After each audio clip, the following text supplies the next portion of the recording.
Hurricane Ian forced Florida Governor Ron DeSantis to take time off from his inhumane political theater in which he created a kind of parcel post of migrants he shipped around the country. But his competitor in cruelty, Texas Governor Greg Abbott, has not slowed down.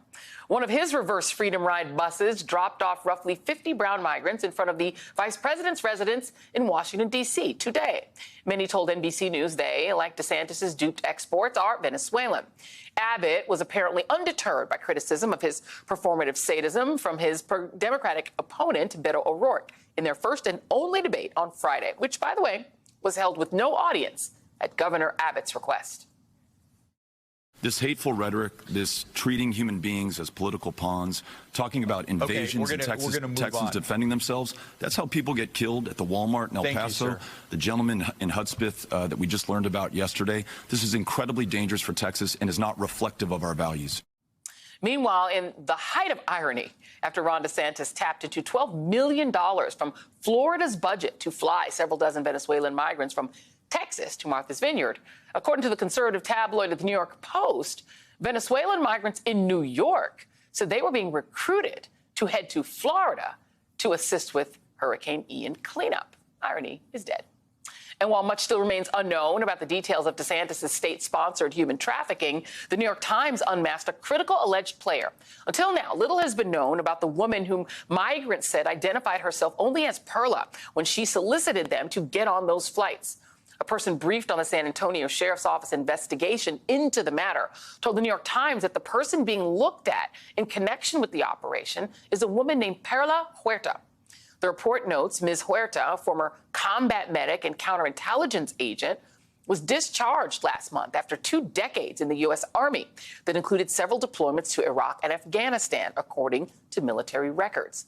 The civil rights attorneys representing some of the migrants in a class action suit against Ron DeSantis said once they confirm Perla's identity, she will be added to the lawsuit. Joining me now is Nikki Fried, Florida's Commissioner of Agriculture and Consumer Services, who recently ran for governor. And Commissioner Fried, thank you for being here. What do you make of the fact that now we know who Perla is, that she is a U.S. military veteran, and that she was operating in Texas? Is there some way for the Florida cabinet, of which you are a member, or the Florida legislature to find out who paid her?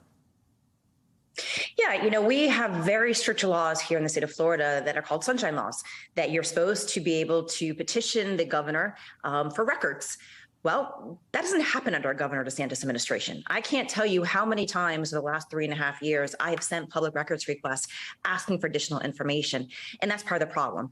I've asked for information, not even just on this issue. Let's go even all the way back to the pandemic when I was trying to find out information about the unemployment system and couldn't find information, which is why I wrote to the Department of Justice, Merrick Garland, asking for assistance and asking for help. Certainly, there's judges that can come in here. I know the legislature, one of our senators has filed a lawsuit to get some of this information to make sure that it doesn't happen again, because we know there's so many laws that were violated, whether it's federal trafficking and smuggling laws to the laws here in the state of Florida. So many things were violated. And, Joy, the irony is this. I spent the entire day today in Fort Myers, looking at our first responders from not just Florida, but all across the country, who are putting their lives on the line to save people. Such an American thing to do, the patriotism.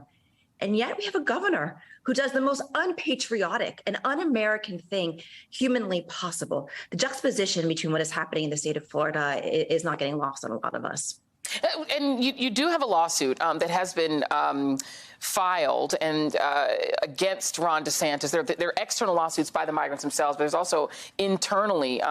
There's a gentleman named State Senator Jason Pizzo says that he's suing to block the state from spending any more money on any more of these migrant flights, noting that the $12 million that was allocated in the Florida budget, it violated the way that DeSantis did this, violated the law, because these migrants were in Texas. So now that you have migrants coming into Florida from New York saying they're being solicited to come into the state, number one, is there any way to stop DeSantis from putting those people on flights during this horrific time when all the money, I would think, in the budget should be going toward remedying the pain and losses of Floridians? Is there any way to stop him from putting more people on flights and using that money to fly them out of the state? Well, I think, Joy, that there's two components to this. The $12 million, there was two aspects to the allocation of that money. One is that they had to be here in America illegally. And we all know that all these individuals were seeking asylum, political asylum from Venezuela, and we're here legally, going through the legal processes. So that's one violation. Two of those individuals were supposed to be in Florida, getting out of Florida. So we saw that just that $12 million, and that's why Senator Pizzo had filed that lawsuit to make sure none of that money was going to be utilized. But here's the thing, is if they come here to Florida, and if they are here illegally, there's no way to stop Ron DeSantis, because at that point, then he's using the money appropriately, even though it should have never been allocated to begin with. But so if we are recruiting individuals to come to our state, and look, we're going to need all hands on deck. In fact, I was talking to a lot of my agriculture industry that has extra H-2A workers and extra migrant workers, because unfortunately agriculture was severely damaged during this hurricane, sure. And they have workforce. And so we have been asking the Department of Labor to allow us to even utilize these migrant workers here in Florida. So there's going to be a lot of unraveling of this. But, Ron likes to go on these soapboxes and likes to have these political games. And so if it gets his attention and gets onto national media, until somebody tells him no, he's going to keep going.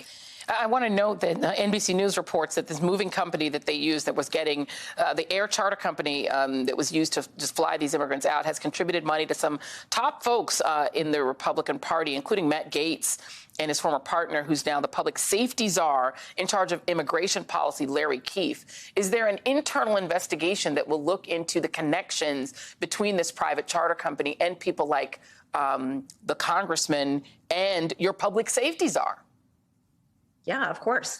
There is, it just glares into corruption every single way. And the other part is they were supposed to have gotten 2 bids. That's part of any government contract. It's supposed to have gotten 2 bids. That didn't even happen.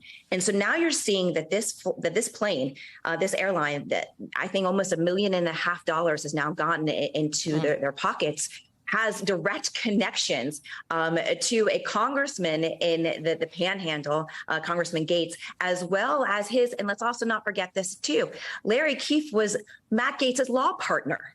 So before Matt went up to Congress and Larry became the U.S. attorney for the Northern District.